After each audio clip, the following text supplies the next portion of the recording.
আমি খুবই বিরক্ত যে মানুষকে আমি কার কাছে প্রুফ দিতে যাবো, কার কাছে সবকিছু নিয়ে এসে বলবো, প্রেজেন্ট করবো, কি দেখাবো, কি দরকার? যারা আমাকে পছন্দ করবে তারা এমনিও করবে, যারা আমাকে অপছন্দ করবে, আমি পৃথিবীর সর্বোচ্চ একটা ভালো মেয়ে হইলেও তারা আমাকে দেখতে পারবে না বা সহ্য করতে পারবে না বা আমাকে খারাপ কথা বলবে। মাথার মধ্যে এই জিনিসটা আমি ঢুকায় নিছি যে যাদের কাছে ভালো হওয়ার তাদের কাছে এমনিই ভালো, আর যাদের কাছে ভালো হতে পারবো না তাদের কাছে ভালো হওয়ার ট্রাইও করবো না।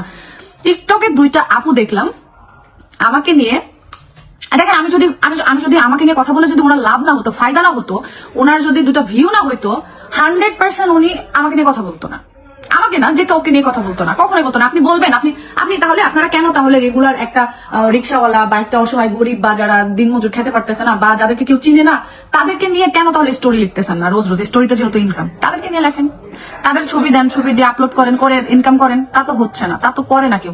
করতেছে কি আমাকে নিয়ে বলতেছে বা আমার মতো অন্য কাউকে নিয়ে করতেছে, কারণ তাদের হয়তো এখান থেকে ইনকাম আসতেছে। আপু হ্যাঁ, সবকিছু ফিজিক্যালি অনেক এত আবেগী বা এত এইসব উল্টাপাল্টা চিন্তা করে কি লাভ? মানে ফিজিক্যালি চিন্তা করতে হয় অনেক সময়, ভাই প্র্যাকটিক্যালি চিন্তা ভাবনা করেন যে আসলেই তো আমাকে নিয়ে কথা বলতেছে, কথাটা যৌক্তিক কতখানি আছে। হ্যাঁ, আর আমি কোন দুঃখে কাকে নিয়ে কথা বলতে যাবো? আল্লাহ আমাকে যা দিয়েছে লাখ লাখ শুক্রিয়া, নিজেদের লাইফ নিয়ে হ্যাপি আছি, সবকিছু নিয়ে হ্যাপি আছি। তো টিকটকে দেখলাম 2টা আপু আমাকে নিয়ে ভিডিও করছে, আমি চিনি না, জানি না, আমি কখনো ওনাদেরকে দেখিও নাই বা আমার ভুলেও মনে নাই যে কখনো আল্লাহর রস্তে তাদেরকে আমি খারাপ কথা বলেছি কিনা। একজন তো ভাষা, মুখের ভাষা, আল্লাহ মাফ করো, যে মুখের ভাষা, মানে তুমি চিন্তা করে দেখো কি মুখের ভাষা হইতে পারে যে সেকেন্ডে মানে ম্যাগি উচ্চারণ করতেছে কিন্তু সে গালি দিচ্ছে। ঠিক আছে, আমার কথা, আচ্ছা উনি যে গালি দিয়ে আমাকে কথা বলছে সেটা ওনার ব্যক্তিত্বের পরিচয়, সেটা উনি বলছে, আমার যায় আসলো না, গায়ে লাগলো না। কিন্তু আমার কথা যে উনি এমন ভাবে বলছে যে আমাকে থ্রেট দিছে। আমার কথা যে আপনি যদি আমাকে থ্রেট দিয়ে থাকেন, আমার নাম নিয়ে আমাকে থ্রেট দেন, আমার নাম নেন, আমার নাম নিয়ে আপনি ভিডিও করেন। তারপরে যদি আপনার মনে হয় যে আমার সাথে আপনি ফেস টু ফেস করবেন, তাহলে ওকে ফাইন, ঠিক আছে, আসেন আপু, আমার এত সময় নাই।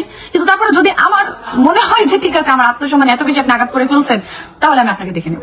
কিন্তু আমার কথা আপনি আমার নাম নেন, নাম ছাড়া তাইলে এতই সাহস আপনাদের, এতই বীর পুরুষ এসেছেন, এতই বাক স্বাধীনতা আপনার চলে এসেছে যে আমি কিছু করলাম না, আমার কিছু জানেন না, শোনেন না, আমার কেউ লাগেন না, অথচ এসে আমার গালাগালি করতেছেন, আমার গালাগালি করে আপনি ভিডিও বানাইতেছেন ভিউয়ের জন্য। কিন্তু আপনি মানে ভিডিও বানান, আমার অপছন্দ করে ভিডিও বানান, ঠিক আছে, বাট এত গালাগালি করে কেন করবেন আপনি? প্রথম কথা, গালাগালি করতেছেন তাহলে নাম দেন, নাম দিয়ে গালাগালি করেন আপু। তো 2টা আপু দেখলাম যে টিকটকে আমার নিয়ে ভিডিও বানাইছে। একজন তো বারবার একটা কথা বলতেছে, ওই যে ডিভোর্সি আপু, তারপরে বলতেছে ওই যে গাড়িতে থাকে, এরকম করে দেখে ভিডিও বানাইছে। আমাকে মেনশন দিচ্ছে, অনেকে মেনশন দিচ্ছিল, আমি ব্লক করে দিয়েছি জাস্ট 2জনরেই। তা আমার মানে আমি জাস্ট মানে হয়তো সারাদিন পরে ফ্রি হই, তো মেনশন করলে তো ভিডিও গুলো মানে হয় অনেক সময় কি আমাকে নিয়ে কি ভিডিও বানাইছে, নাহলে তো মানুষ মেনশন দিবে না আমাকে। তখন যখন ক্লিক করি তখন এইরকম ভিডিও আসে সামনে, যে ভিডিওগুলো দেখলে খুব হাসি লাগে, কিছু লাগে না। হ্যাঁ, দেখো আমার পিছনে কিন্তু কোনো মিরর নাই।